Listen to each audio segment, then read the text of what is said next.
Pour cette première capsule espoir de la LHMQ pour le repêchage 2021 de la LNH, on vous présente Robert Orr des Mousettes d'Halifax. Détail assez intéressant, c'est sa date de naissance. Il est né le 1er septembre 2003. Ça fait en sorte qu'il est l'un des joueurs les plus jeunes de cette cuvée-là. Il a pratiquement un an de développement de moins par rapport à des joueurs qui sont nés, par exemple, en septembre ou en décembre 2002. On a mis la position de joueur de centre, mais on aurait également pu mettre ailier gauche. Il a quand même passé quelques moments au sein du premier trio en compagnie de Zachary Lheureux et d'Eliott Desnoyers. C'est quand même un beau vote de confiance qui avait été accordé par son entraîneur-chef la saison dernière. La première qualité qu'on peut repérer dans le jeu de Robert Orr, c'est son jeu défensif. Écoutez, évidemment, en tant que joueur de centre, on doit toujours être bien positionné. La mission première, c'est d'appuyer les défenseurs lorsqu'on se retrouve en zone défensive pour limiter davantage l'espace aux joueurs adverses, que ce soit pour limiter leurs options de passe ou tout simplement les rendre inconfortables. Ça, à ce niveau-là, il est très bon parce que c'est un joueur qui est agressif, mais beaucoup de pression. A également un excellent bâton. Anticipe également assez bien le jeu, je dirais. Là, il est capable de voir un petit peu 2 ou 3 secondes d'avance comment le jeu va se développer et par la suite est capable d'adapter ses prises de décision. Et ça l'aide beaucoup. Vous pouvez voir sur cette séquence-là, c'est contre les Islanders de Charlottetown. Robert Orr se retrouve en zone défensive et il repère que Lucas Cormier perd la rondelle et il voit qu'il a suffisamment le temps de récupérer la rondelle. Ça lui permet de faire un bon harponnage et puis par la suite, on le voit, là, et c'est la cerise sur le gâteau si on veut. Là. C'est retrouvé en échappé puis a finalement marqué. Mais c'est pour vous dire à quel point il est consciencieux défensivement. Toujours bien placé, toujours la pression au bon moment.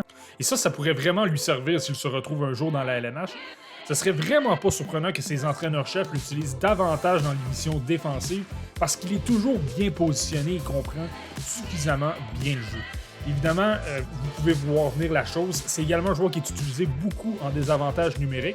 Pour la même raison, c'est quelqu'un qui est agressif, qui met continuellement de la pression le long des rampes pour forcer l'adversaire à commettre de mauvaises passes, à précipiter les gestes et par la suite, on a de meilleures chances de dégager si on veut. Cette séquence-là le montre encore assez bien et cette séquence-là est particulière parce que les Mousettes sont en désavantage numérique, mais ils ont une mise en jeu en zone offensive. Et regardez ce qui va se passer. Justin Barron, qui est défenseur, va décider d'appliquer de la pression. Robert Orr reconnaît tout de suite la situation, voit qu'il y a un joueur de moins à l'arrière, donc il décide de se replier. Et lorsque le jeu se retrouve dans la propre zone des Mousettes, bien Robert Orr pratique carrément la position de défenseur. Il le fait admirablement bien, il est bien positionné.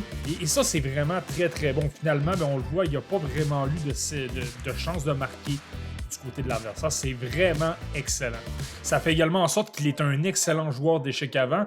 Encore là, on peut le remarquer sur les séquences. Il a un bon bâton, mais continuellement de la pression. Sans dire qu'il a le meilleur coup de patin, il est quand même capable de se débrouiller et ça lui permet de bien couvrir l'ensemble de la patinoire, ce qui limite les options à l'adversaire pour être capable d'effectuer des passes et d'amorcer un meilleur jeu de transition. C'est vraiment pas mauvais dans son jeu. La deuxième facette du jeu qu'on remarque chez Robert Orr, c'est au niveau offensif. Évidemment, on veut savoir comment il aide son équipe à apporter des points au tableau. Mais lui, c'est vraiment autour des filets, autant à égalité numérique qu'en avantage numérique.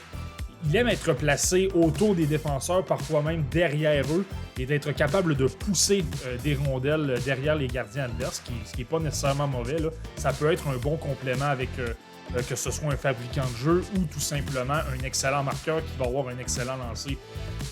Oui, il est capable d'effectuer des jeux spectaculaires, là, on va le voir un peu plus tard, mais en même temps, c'est pas nécessairement le plus créatif. C'est quelqu'un qui garde son jeu simple pour être capable de marquer, et c'est pas nécessairement mauvais. Parfois, les entraîneurs-chefs vont rechercher davantage ce type de joueurs-là, plutôt que des joueurs qui tentent constamment d'épater la galerie. Ça peut être bien pour appliquer un système de jeu. Et c'est pas nécessairement qu'il va simplement au filet. C'est également qu'il lit très très très bien le jeu lorsqu'il se retrouve autour des filets. Il analyse beaucoup la réaction de ses adversaires. Il a un excellent sens du hockey. Et cette séquence-là l'illustre bien. C'est contre les Islanders de Charlottetown, encore une fois. Tout d'abord, Robert Orr obtient une chance de marquer, mais la rondelle demeure près du filet adverse et vous allez voir, l'un de ses coéquipiers va la récupérer. Qui est Eliott Desnoyers, va se retrouver derrière le filet. Mais remarquez Robert Orr, il va remarquer que les défenseurs adverses sont aimantés par Desnoyers. Et ce qu'il va faire, il va se placer subtilement pour se faire oublier des défenseurs qui, eux, ont l'attention vers Desnoyers. Et Desnoyers, étant donné qu'il est derrière le filet, lui voit complètement l'action devant lui. Résultat, Elliott Desnoyers place un petit peu la rondelle vers sa gauche, puis il repère immédiatement Robert Orr, qui lui s'était vraiment placé pour échapper à la vision périphérique des défenseurs, puis ça a amené finalement à un but parce qu'il s'est complètement fait oublier. Ça, c'est une excellente qualité, et c'est pas simplement qu'il va au filet, c'est qu'il est intelligent dans sa façon d'attaquer le filet. Et non seulement ça, c'est un joueur qui est dangereux au niveau des déviations de rondelles. Parfois, on remarque qu'en avantage numérique, c'est un joueur qui se place dans l'enclave parce qu'il fait dévier les rondelles d'une façon assez impressionnante. On le remarque ici lors de quelques buts qu'il a marqués cette saison. La rondelle change considérablement de trajectoire. Ça peut être vraiment dangereux. Et non seulement c'est dangereux, mais il fait tout ça avec de la pression autour de lui. Donc, ça, si ça se retrouve dans la LNH, c'est une excellente facette parce que, évidemment, les joueurs vont lui mettre beaucoup de pression et il va l'avoir beaucoup plus difficile. Donc, s'il est capable d'appliquer ça, il y a fort à parier que au niveau professionnel, que ce soit dans la LNH ou dans la Ligue américaine, qu'il soit capable de reproduire tout ça. La troisième facette qui est intéressante dans son jeu, c'est son jeu de transition. Il a un coup de patin correct, mais sans plus. Cependant, il aime transporter la rondelle d'une zone à l'autre, ce qui n'est pas nécessairement mauvais. Ça permet parfois de créer des chances de marquer. Peu importe si ça mène à quelque chose ou non, au moins on se retrouve de l'autre côté. On a de la possession de rondelle et par la suite, ça peut mener d'excellentes choses. Et l'autre qualité qu'il a, Robert Orr, au niveau offensif, c'est ses passes du revers. Remarquez à quel point il est excellent à ce niveau-là. C'est peut-être une des facettes au niveau offensif où il est particulièrement impressionnant, surtout parmi la cuvée des joueurs admissibles au repêchage 2021.